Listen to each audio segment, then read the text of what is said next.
I'm really sorry if I scream because I can't hear actually. Is that a Belleville Park page? What's in your hand? Yeah. So yeah, this is issue 2 of. What'd you get on the front of that? What'd you do to that thing? Writing on? Should have taken this one. Can you take more care of your... You don't want to know what I did with it. Whoa. Does this say self? Polishing my shoes on the burning sidewalk. The idle jackrabbit's sickened heart weighs on my memory. Line 8 gives an A ringing for far too long. Children singing it until it fades away. Walking down the sloping street, nosing through a red straight glass, they always discuss the same nonsense. We're not Larry Clark's kids, we're not Castaneda's children. We stand somewhere in between. The floor, heated by the sun, reflected on the glossy graves, arched back, releasing the pain, arched back, giving you the pay. Plastic Batman masks, kissing plastic Joker masks. They carry their longing in sublimely frustrating places. Endless chimney pots, eager priests muttering the last prayer of the day, their chubby arms reaching for God knows what. The idle jackrabbit's sickened heart weighs on my memory. Summer in town breaks it down. I'm going to read something that I started writing 4 years ago, but has never been read. It's called A Distant Struggle. A distant struggle. Ever the cosmic struggle of two lovers, the same story repeated haunts my sleep. A star falls with slender brilliance, golden fingers trailing bright dust behind. Another rises dim towards the height of heaven's darkling night, leaving nearness, the slightest touch, in dreams. Thus I see your splendor born of suns, cast in supplicant beams, streaming to me. My own light, your mere reflection, flung outward, never able to capture your warmth, never able to cradle it in my icy core, where coldly rests a slow-bluing heart.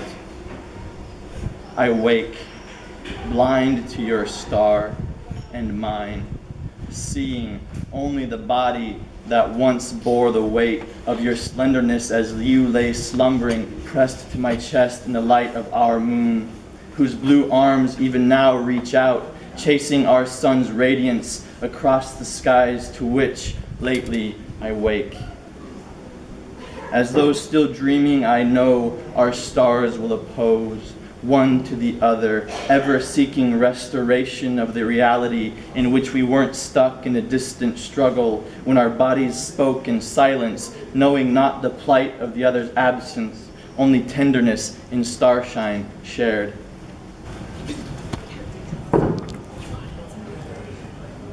I'm in the backyard of all the spaces I've called home, and it is night. There are rocks in my hand that I'm dropping one by one that are still warm from the dust sun setting.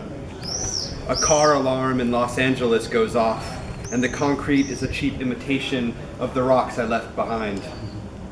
The rocks are still dropping from my hand, and clack, a small boy walks out of a door in Paris, and clack, a dog barks in Los Angeles because the power lines told him to. And clack, Amsterdam is all bike bells and the boys wearing white and a cross. Across the street in Tucson, there is more Tucson because it is all the same. A mega church that used to sell auto parts that's about to become the scene of an accident under the watchful eye of the Merry Christ Mass sign that's there year round. And the boy's brother steps out from behind, and I've taken to leaning out the window to smell the clove cigarettes of a friend who lives below me. I smoke one with him, and I remember sitting outside with Brenda in LA and Euro beer night in Amsterdam, that first time when we gutted the cigarette to make way for the weed, and he is no altar boy now in Paris, pointing his fingers in the shape of a gun at me, and clack, clack, clack, they fall. He jumps in front of his brother and speaks, "La rue est vide, votre majesté," and someone shoots a stop sign with a shotgun near the Tucson International Airport, and the rocks are still warm, and a siren sounds in Amsterdam telling you it's 1 month more, and there's nothing to mark the time in LA. And their father walks out of the door and says, "Pardon," and a car separates us, a bike goes by, a window shutters, and I'm in the backyard without a key to get in. To work. I don't know how many of you have been to London, but if you get the tube, it's all very ordered and everybody has to stand on a certain side and walk on another side. So this is called go to work. Stand on the right. Adverts dazzle on the faces, dazzling on the dazzle metal. Metal teeth snogging up to the fleshy air. Quiet faces going down to the whoosh 2 minutes. Whoosh 2 minutes to sneak a peek of the pickled plethora of fizzy-faced people on the platform. Blow a kiss, make a wish, open your fist to the silent petals that watch and watch and watch, and that's it. That girl's in a rush. A tiptoed, quarter-hearted run rendered useless by the man in a suit on his BlackBerry with his umbrella under the ground of the city. Stand on the right. The busker's dirty coin-kissed fingers pluck the harp that makes her hair dance a wicked waltz, winding circles in naughty circles. The elevator goes in circles. The 2, 3, 4 circles in your eyes, the yellow circle line an inch above the dusty floor of your coffee mug. Dive into the eyes and dive right into the scarf and swim through the blood reds to your blood-filled neck as the neck of everyone's legs are about to disappear up onto the station's flat plane. Dressed in used tickets, dressed in itching queues, undressed by the lump of air, the scrunched up sheets of plans for tomorrow, breathing heavily through clothes to air-thirsty skin. Stand on the right, get to the top of the elevator and stop. Stop. It's when you neuter your future that you have to stop. Polished shoes that take chunks from chests on the step behind them, dripping money from their meaty soles, and the drip, drip honey from the harp is being soaked up by the crunch of free papers, smashed on the floor in the hunt for phone signal and the hunt for the sexiest sin. Stand on the right. The gush of wind fucks the harp's honey and makes the standards crumpled pages flutter as pigeons flutter, and the gamblers flutter, and the fat bankers flutter, the smarmy fuckers mutter the same headline story for 3 days as the intern cries over spilt sudokus and sold out long life low fat milk. Don't neuter your future, I splutter into my jaw as I think about you eating dinner at 5 and watching sitcoms until 9 and going to bed at 10. And I tap the fuck out of the underground station and watch as her hair and skirt flies and goes fucking everywhere. Stand on the right. Her eyes would dart and spike targets, I would listen and stare, down at feet to memorized motions. In impatience I thought myself patient, I was the patient of my patent on one set of paled skin, a dotted spine, fingertips. When I listen I shiver and hide. I build masks with cheeks and white teeth as we step back and forth to the sound of blunt leather soles upon cobblestone.